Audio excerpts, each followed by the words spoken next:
Today on Unity Motorsports Garage, we're going to dive into one of the most iconic speed parts of all time and recognizable, the Holley carburetor.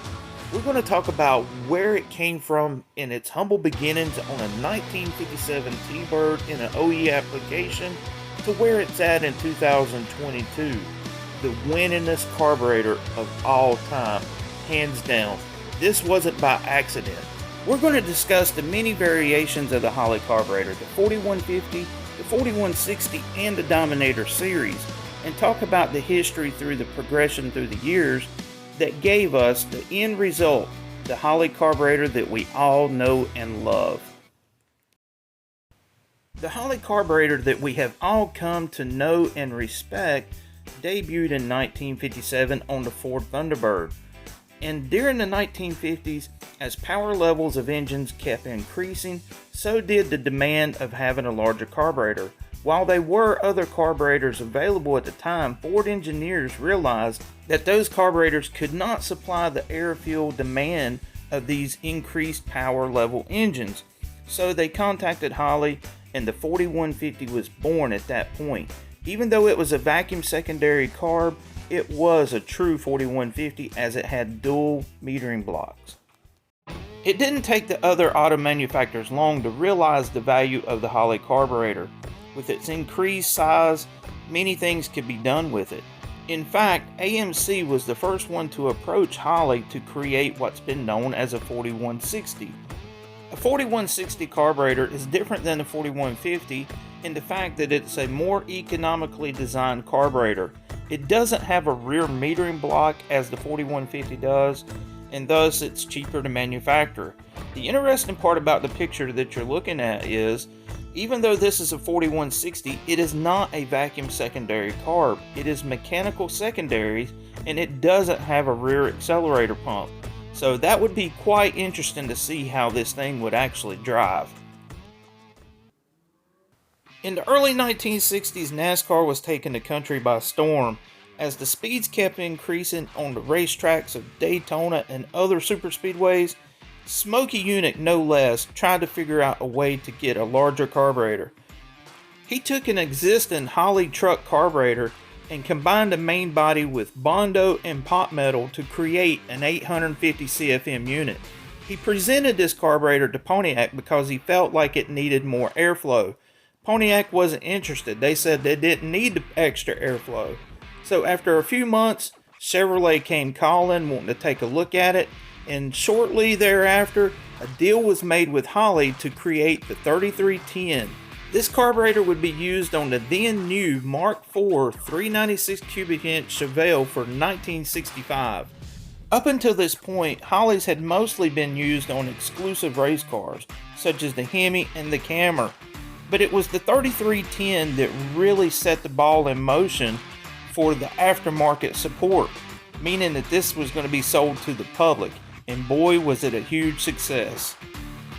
From 1966 onward, it seemed like every time you went to the newsstand, you seen magazine articles covering Holley's new exploits with the new carburetor. It was non-stop during this time period. Cougar and Mustang are battling hoof and claw for the lead. But Mark Donahue's Camaro has won the pole position, and he knows this track better than any other driver here. Trans Am racing of the late 1960s would give us two more Holley great carburetors. First being the 660 center squirter, and then later on in development, the double pumper. As you can see in this picture here, Ford actually used the center squirter design on their 1968 Ford 302 tunnel port program. This is unique in the fact that this was only rated at 540 CFM, whereas the later ones were used at 660 CFM. The center squirter carburetors really found their home with the advent of the tunnel ram manifolds. During the late 1960s, tunnel ram development was at an all-time high, and Holley introduced both a 660 version of the center squirter and an 850 version of the center squirter to use on larger engines. This was a game changer as this was going to pave the way for later pro stock racers. Chevrolet, looking to regain the advantage in Trans Am racing, got with Holley once again. to develop the double pumper carburetor that we all know and love today. This was standard equipment on the Z28 Camaro, and Holley actually offered it over the counter everywhere from 600 CFM all the way up to 850 CFM in 50 CFM increments. This carburetor was loved by drag racers, oval track racers, boat racers, everything that you could think of, it excelled at. One Holley carb that kind of seems to get left behind is the Holley 3-barrel carburetor. This was an attempt to gain more CFM in a 4150 footprint carburetor. As you can see, it's a 3-barrel design using one big butterfly on the secondaries.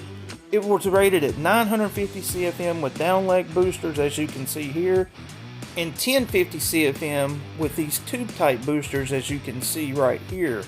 The thing about it is, this was going to be short-lived, as in 1969 things were going to change dramatically and render this carburetor obsolete. Let's take a look. Mr. Conor-Mackey, and Chris, I know you have a bundle of information for us, but first and foremost, the great battle between the Fords and the Dodges. Well, I think that never before in the history of this race have the two companies been so close. It's an even Steven 500, the experts say, but Ford has got a bit of a problem. They were forced to use last year's engine at the last minute. They've gotten a lot of power and a lot of speed out of it, but they're not sure about the economy, and they don't know how far one of their cars will go on a tank full of gas until that first pit stop rolls around, and that really upsets their strategy. The 1969 Daytona 500 would bear witness to something that no one had ever seen before. A 4500 series carburetor. This thing was huge. Ford actually contacted them for building this carburetor for the Boss 429 engine that was slated to run that year. But given they didn't install those engines into production cars fast enough, they resorted back to running that carburetor on the old tunnel port 427 at the Daytona 500. Needless to say, it dominated. Holley, in a stroke of marketing genius, set out to deliver a name for this carburetor. They held a contest in which people could actually send in an entry with naming this carburetor.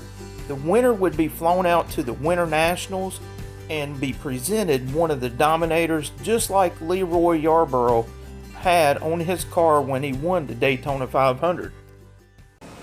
We're working very hard to find new combinations, get away from the old same rat race. We changed cams, exhaust, and intake manifolds all at once to try and gain another mile an hour.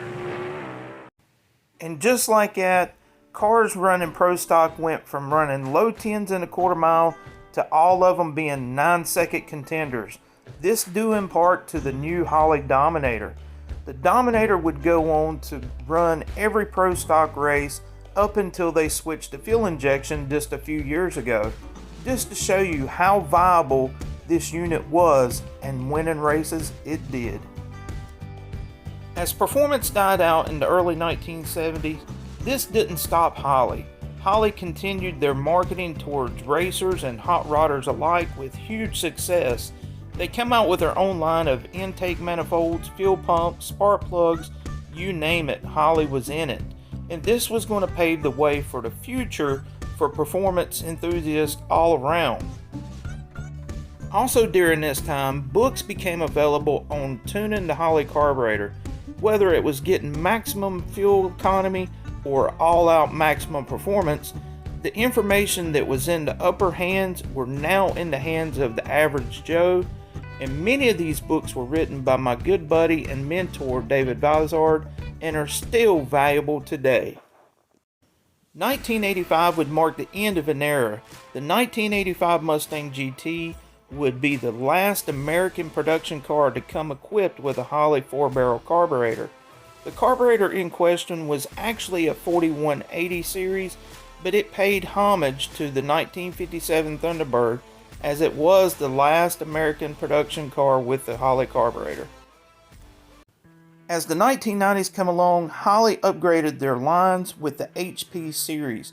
Here you can see the HP 4150 and then the HP 4500 Dominator. Also during this time frame in 1992, they fixed the big #1 problem with the Holley, blown power valves. They inserted a blowout protection valve in the base plate to prevent this forever. It is often said that imitation is the best form of flattery, and throughout the years the Holley carburetor has been knocked off by design more times than you can count.